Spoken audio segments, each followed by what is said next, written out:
Well, that sounded like you enjoyed that. It's a great hymn, isn't it? And I said to my wife, I'm not planning to go just yet, but I will have that one at my funeral. Waiting on God. Waiting on God.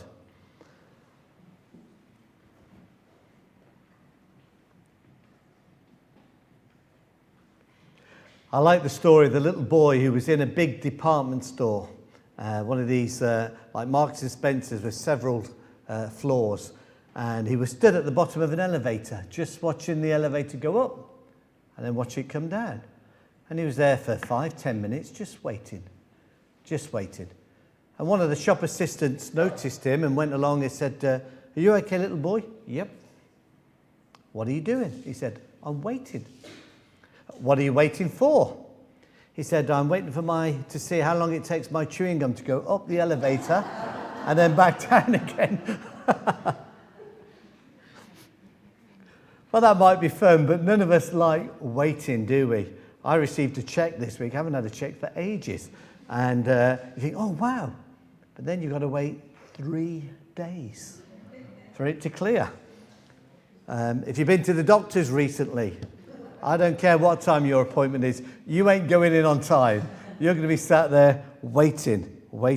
You go to a supermarket, every checkout line moves faster than your one. Have you noticed that? You've always got the slow lane. Traffic, they call it the rush hour, but I'm not rushing anywhere when I'm stuck in it. Waiting in traffic. The facts are most of us are waiting for something quite often. Most of the time, and if we're honest, we don't like waiting.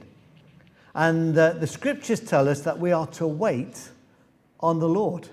So straight away, that goes against my nature, unless, of course, you guys are very, very patient. But look at verse 1 and 5. Because when the psalmist waits on the Lord, verse 1 and 5 tell us he finds rest because he's waiting on the Lord. And the rewards of waiting on God are, verse 1, salvation. That doesn't mean saved from sin, as in a gospel sense. Often in the Psalms and the Old Testament, salvation means help in distress. I've got this problem, I prayed about it, and God intervened, and he has saved me, he has rescued me from that situation. So salvation there doesn't necessarily apply to salvation from sin. It's talking about the situation I was in. I needed a rescuer and the Lord saved me. So verse 1, when you rest upon the Lord, you find salvation. Verse 5, when you rest upon the Lord, you find hope. And verse 8, he tells us, therefore, trust in him at all times. Who wouldn't? If we have a God who intervenes in our lives, why are we living solo? Why are we living in our own strength? Surely common sense says, hey, the Lord helps. The Lord brings us hope. So put your trust in him. But you and I know it's so hard to wait, to slow down, because we want instant answers and we like to solve problems in our own strength or in our own wisdom.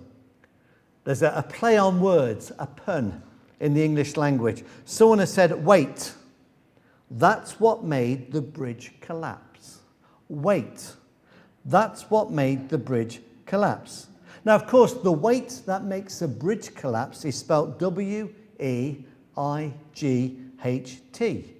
not W-A-I-T. But then these two words, however you spell it, are not unrelated. Because one of our needs on waiting on the Lord is that he might lift our burdens. So you see the play on words. There's a story told of a missionary who was driving down a dirt track and he saw one of the locals with this great big bundle on their back and it was obviously weighing them down. So he was in a pickup truck, so he pulled up alongside and just indicated, jump on board. To which this local was very pleased to do. So he got to the back of the truck and he jumped up and he shuffled on and off they went. And then the missionary looked in his mirror and he noticed that although the local had sat on the back of the truck, he didn't unbutton his straps. So he was still carrying his weight as the truck carried him. So it may have helped his legs, but it didn't relieve his shoulders. I can't help thinking so many of us do that. When we cast our burdens upon the Lord, we kind of carry them back, or we want to help him carry those burdens. But those people who learn to wait on the Lord, according to this psalm, can experience help in distress and hope for the future. Now, what's the big picture? What's the main thrust of this psalm? It's quite simple. The psalm is saying, the theme of the psalm is the right and the wrong objects of faith. Where do you put your trust? In the right object or the wrong object? What is the wrong object? The wrong object is verse 9. If we trust in people, in things, we are in deep trouble because we are depending on that which is lighter than breath, verse 9 says. So if you look to other people, if you look to or circumstances to work out, if you're looking to the wrong things, it's just like a breath. It's not going to help you. But if you look to the right person, the psalmist says, in God we trust. He is a rock and he is a fortress. He is a rock and he is a fortress. That is the right place to put your faith. So that's the main theme. Where are you trusting? In the Lord or in the wrong source? Now the psalm divides into 3 stanzas, and it's a quite simple breakup. Verses 1 to 4, verses 5 to 8, and verses 9 to 12. That's how it divides up. So for me as a preacher, it's the perfect sermon, a 3-point sermon. If you have a Bible, it may have, like my Bible does, the little word Selah. So you get from verses 1 to 4, and then just in italics it has the word Selah. Then you read verses 5 to 8, and then you have the word Selah. And then verses 9 to 12, Selah. And Selah is a term used in the Psalms, and no one quite knows why. Some say it's a musical reference, but most Bible scholars say no. It means stop. Before you move on to the next verse, just reflect on what you've read. Let it sink in. And when it's sunk in, move on to the next section. And then Selah, stop. Let it sink in and then move on to the next section. So it's a natural division in the psalm. 3 stanzas, verse 1 to 4, 5 to 8, 9 to 12. So let's have a look at stanza number 1. Verses 1 to 4. God alone saves us. God alone saves us. Let's read it again. Truly, my soul finds rest in God.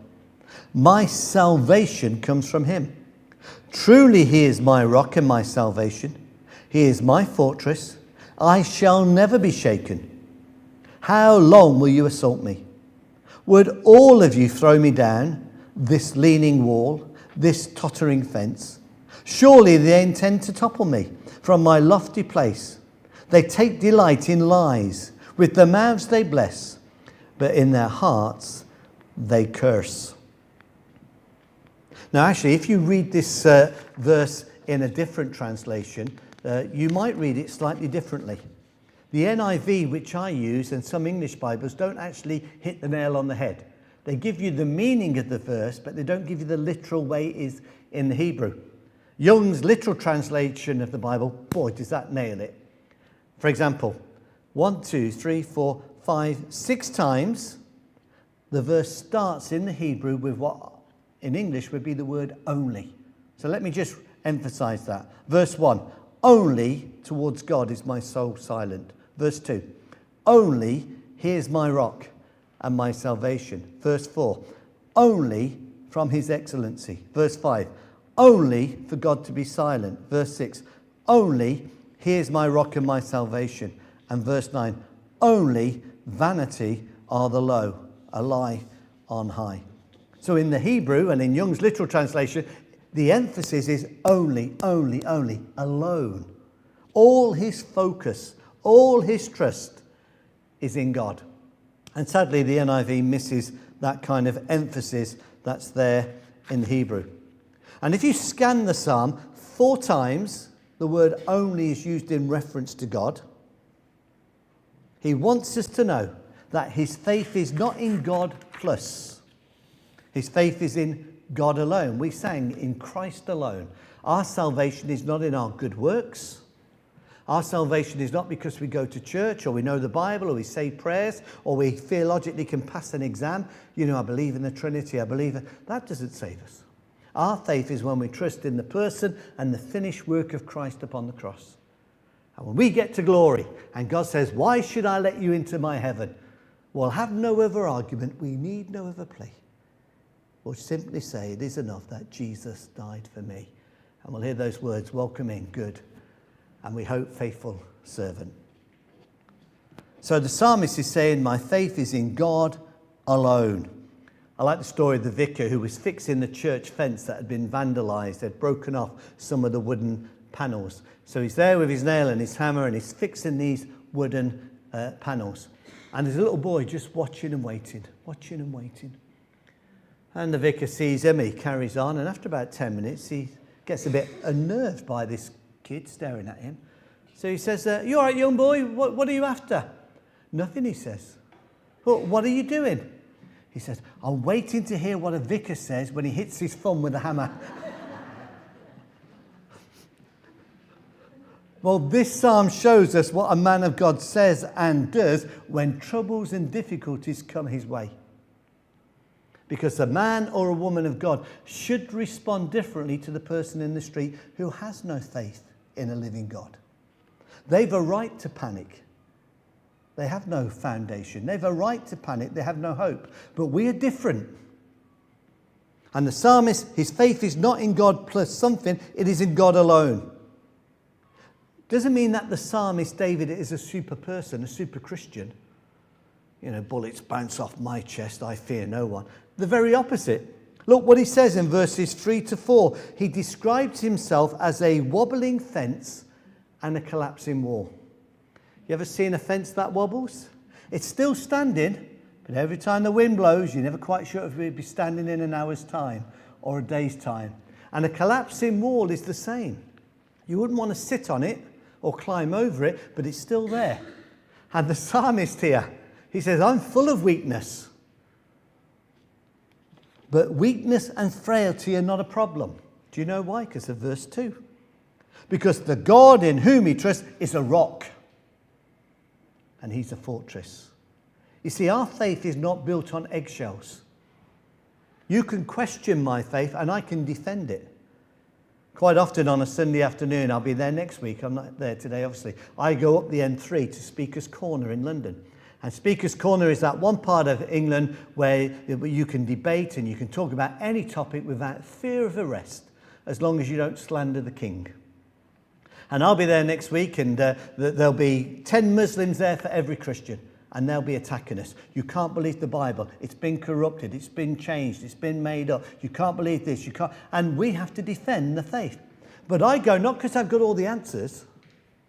I go because I'm not walking on eggshells. I'm built on the rock. And they can kick my faith, but if you kick a rock, you know what happens? You stub your toe. And I know when I turn the tables and say, you can't trust the Quran because, and I start, critical analysis of what they believe, they have no foundation. Because ours is built on history and archaeology supports it and all sorts of things support what we believe, but theirs is built on hearsay. So it's on a rock. And do you know what you need when you're being attacked? A fortress.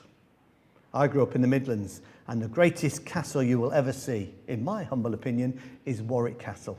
And if you want a good day out, and you'll need a day because it'll take hours to go around inside and out, you go up to Warwick Castle. Magnificent. You try and storm that, you ain't going to do it. Fantastic, because it's a fortress.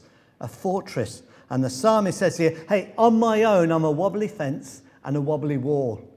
But when I rest in God, it's like building on a rock, and I'm surrounded by his protection. But for that to happen, I've got to wait patiently.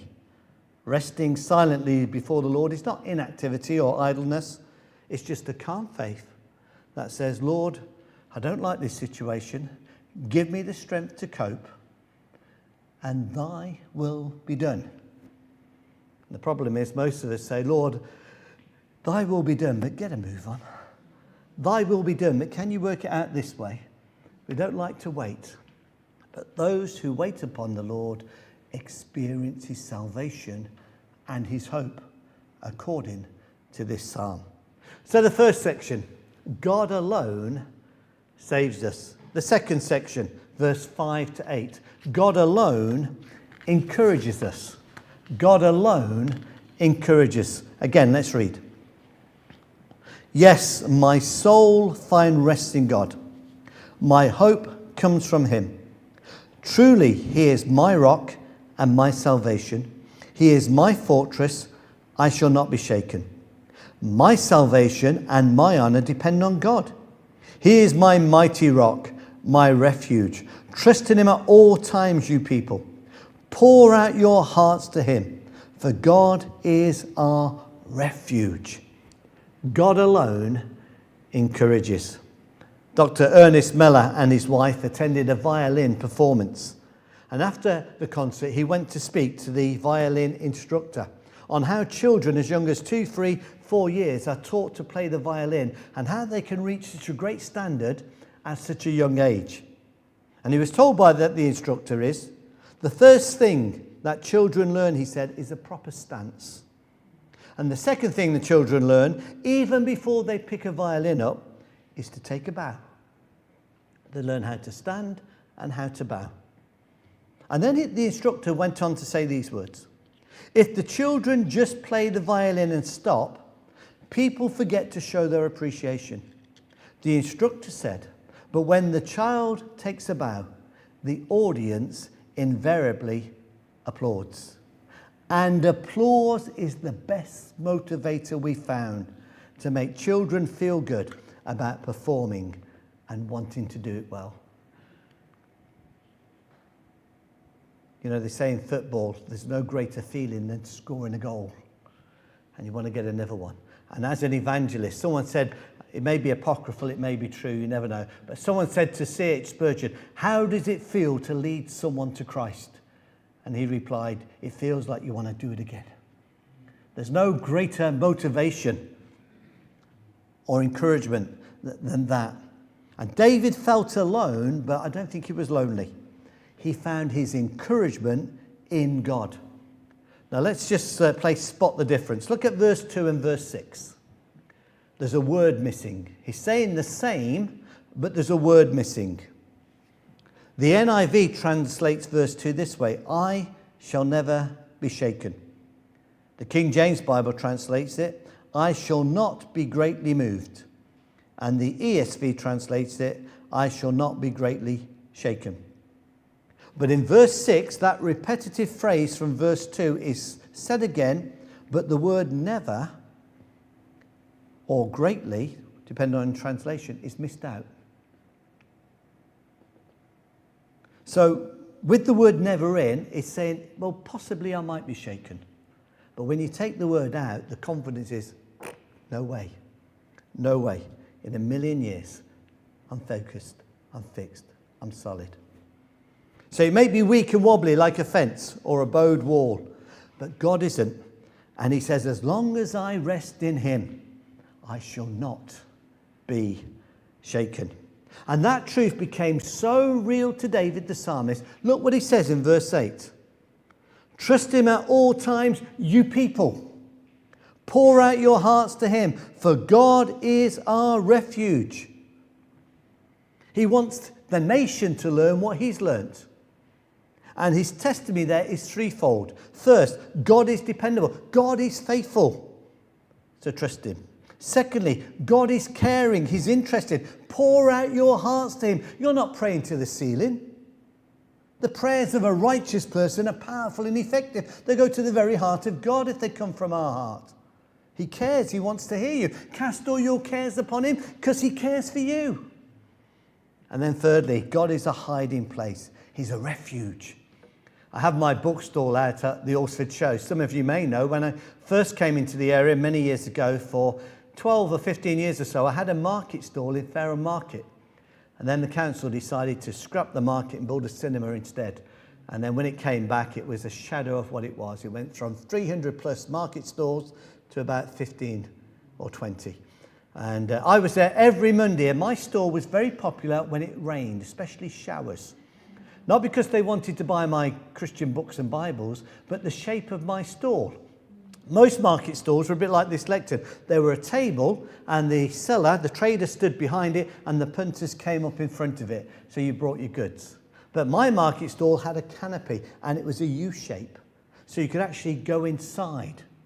And of course, as soon as it started to rain, people flooded into my market stall to shelter. It was a refuge. And a refuge is only good if you run to it. As long as you stay outside of it, you're in the rain. But if you run inside the refuge, you're safe. So I didn't mind showers. And I soon discovered that people are like sheep. If one person brought a book, the other 10 would buy a book. And if one person left without buying, they all followed.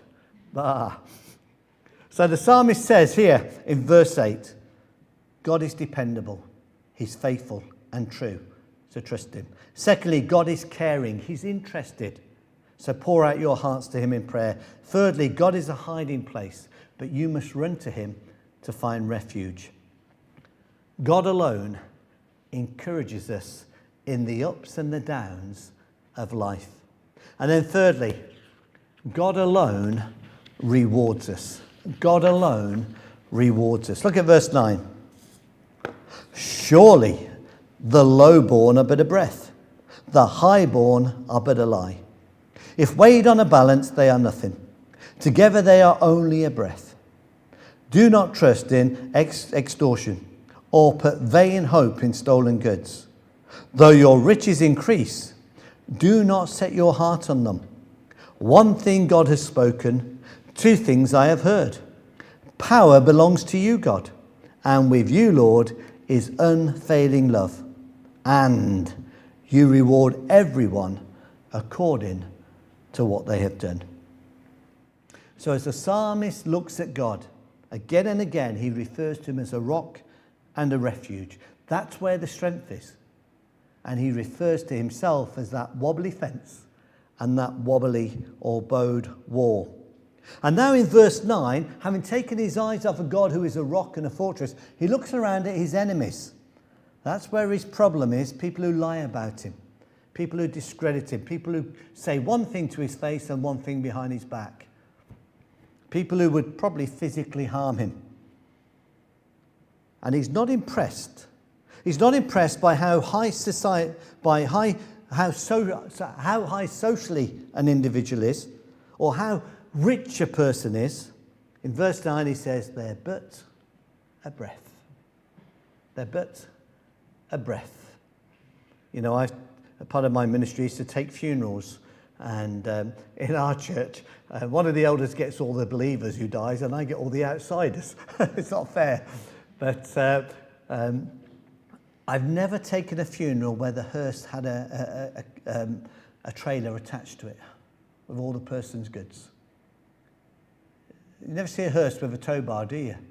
You know why? Because they don't need those anymore. They're gone. And whatever you make, you leave behind. Like the old statement said, when someone died and a friend said, how much did he leave? And the answer was, he left everything. Don't take anything with you. And that's what the psalmist says here. They're but a breath. They're here today and gone tomorrow. What is humanity compared to a God of eternity? Just breaths. Here today, gone tomorrow. If you were to put them on scales and weigh them, they wouldn't register anything. That's what he's saying in verse 9. And then in verse 10, he makes a plea to his people. Therefore, do not follow their example. They've got rich by abusing other people, by oppressing other people. Don't copy that philosophy in life. Instead, trust in the Lord and walk in his ways. And verse 11 and 12 are a kind of a summary of the psalm, a wrap-up. He says, one thing God has spoken, two things I have heard. I love that verse. I've only just prepared this sermon just recently, and as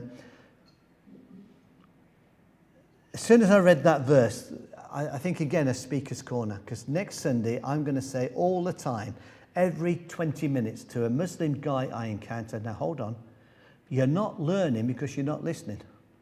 You've asked me a question off your little script, but before I can give you the answer, or while I give you the answer, you're always thinking about the next question and the next question. If you don't listen to the answer, you'll never learn what Christians believe.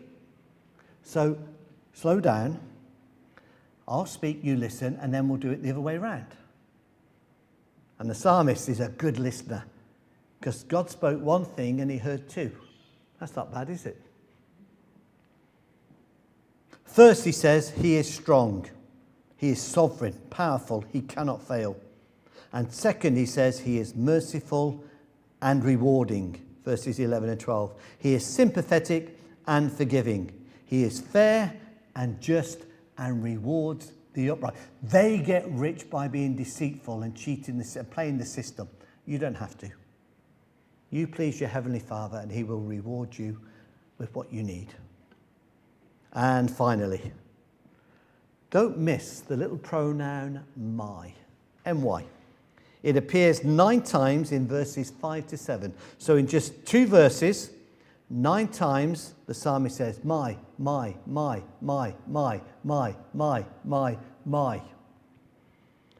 Spurgeon said, the word my puts the honey in the comb. Hey, this isn't theory that we sit back and we say, oh, that was nice for him, and we go out and we carry on with our lives. No, this is experience that we can share in. My. If we want his peace in times of trials, there are no shortcuts to knowing God. It will require that we wait upon the Lord. And as verse 8 says, do it habitually. Trust him at all times. And we're good at doing it on a Sunday because we come together. But what about tomorrow morning? What about Tuesday morning? What about Wednesday morning? How are we going to just set a little bit of time apart to wait upon the Lord and find strength and encouragement and hope? Let's pray.